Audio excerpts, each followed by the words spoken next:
We now shift gears to Labour MP, member of Parliament, Jo Cox, has died after being shot 3 times in the street near her office by an attacker who shouted "Britain first," then kicked her while she lay bleeding. And the first reports were, because she was in Labour, that she was probably for the British exit or the Brexit, but now they're saying no, she was for staying in the EU, and that he reportedly shouted "Britain first," then kicked her while she lay bleeding and stabbed her. The big question is, how do you get a gun in a gun-free zone? What are they going to turn this into? Oh, you got to stay in the unelected EU now because somebody got shot? This is developing quick, but Paul Watson always seems to have the answers on this. Paul Joseph Watson from London, England. Paul, what have you learned? Well, first of all, she is a left-wing politician. She's for the Remain campaign. But the truth about this is this so-called shout of "Britain first" seems like it's complete BS. They've gone back and asked the eyewitnesses who have said that he didn't say "Britain first." Now it's emerged that he's mentally ill. He was on medication. I predicted that. I predicted that in the first segment. Exactly. And he didn't shout anything political before he attacked and killed her. But, you know, it doesn't really matter to the left. This is the not all Muslims crowd. After every single Islamist terror attack, they come out and say, don't blame all Muslims. But immediately, within minutes, you could go on Twitter, they were all blaming conservatives, people who want to get out of the EU, lumping everybody in with Okay, but am I wrong in saying that a lot of Labour people actually want to get out too now, though? I mean, even the mayor of London. No, a lot of people within Labour, including the leader of Labour, but he won't campaign on it, do want to leave the EU. Paul Watson. But again, the eyewitnesses are now coming out and saying that this claim that the killer shouted "Britain first" is not true. Yet still people are all over Twitter claiming it is. The other angle to it is that, I mean, I predicted this. I tweet so much, I can't even find the tweet anymore, but I've said it many times as the thunder roars outside my window. You said 2 weeks ago there'll be some event on this show, some type of terror attack or something, so they can, you know, make people that are against leaving look like terrorists. Yeah, and Charlie Skelton, who you had on last week, predicted it as well. He said, I'll not be surprised if there's a big noisy security terror scare just pre-referendum that's best dealt with by the UK being in the EU, which, of course, they're going to blame it on people who want to leave the EU. The article I've got up on Infowars.com right now goes through that, some of the examples. Oh, wow, you already wrote an article in the last 30 minutes? Well, let's put it up on screen right now for TV viewers and radio listeners. Paul Joseph Watson has an article out, and I'll let you go quick so you can add more to it. But wow, so the witnesses are saying didn't say this.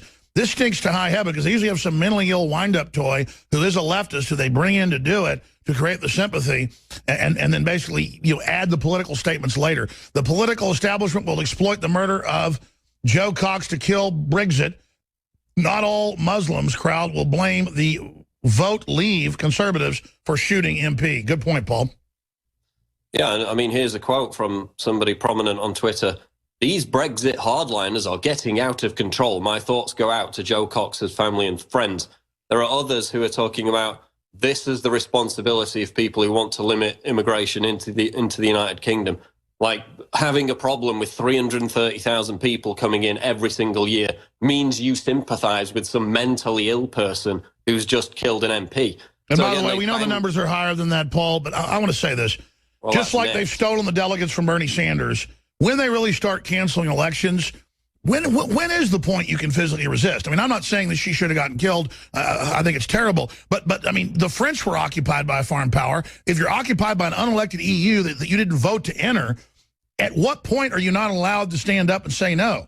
I mean, to use the slave analogy, say, 200 years ago in this country or whatever, I'd just say I'm not a slave and beat your brains out. I mean, at what point does it start getting too violent, Jakari? I don't know, but it's definitely sad that this young lady or this prime minister lost her life, and we'll just see what develops. Absolutely, but I mean, my point is, I'm not saying there should be any violence, but at a certain point, if an unelected government is over you, what do you do to resist that? Just stop complying nonviolently? That's a start. Yeah. I mean, that's what Martin Luther King did. Mm-hmm. I guess that was, yeah. Paul, what do you think about that angle? Well, I mean, it's difficult to not comply when you can't sell your product to the EU market without imposing their onerous regulations, 100% of which are applied to small businesses in the UK, like the salmon griller in London, who sold fish and had to put a thing on his packaging saying contains fish to comply with EU regulations, almost put him out of business. Those are the people who are affected by this, and this stinks to high heaven. You know, Mahatma Gandhi's March to the Sea, that was successful against the British being nonviolent, but they stopped paying the salt tax and other things.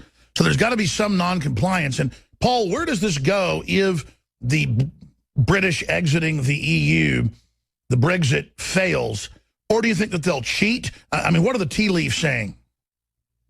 Well, the polls over the past week have been, you know, pro-leave. They've swung the opposite way. At one point, they swung 13 points the other way. There's a poll out today where vote leave is 4 points ahead. So they differ, but they're all in favour of vote leave compared to a month or so ago, 6 weeks ago, when they were all in favour of vote remain.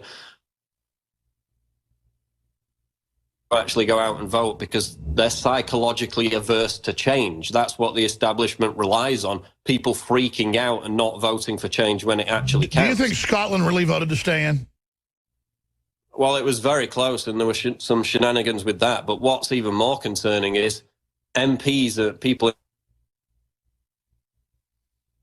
noises to the fact that even if the British people vote to leave Europe, they will ignore the vote, like the EU has done in many different countries, and they will simply say, debate whether we want to leave in Parliament. And then have another vote, another vote, just like Ireland. Yeah, absolutely. It's just incredible. What does your gut tell you about next week? That they will exit or they won't exit? I'm more hopeful over the past week because the polls are showing that vote leave is pulling ahead. But, you know, I think they'll pull something. I think they'll pull another stunt. Even though now it's just come out that this killer had, quote, no political views. He said nothing about the EU referendum.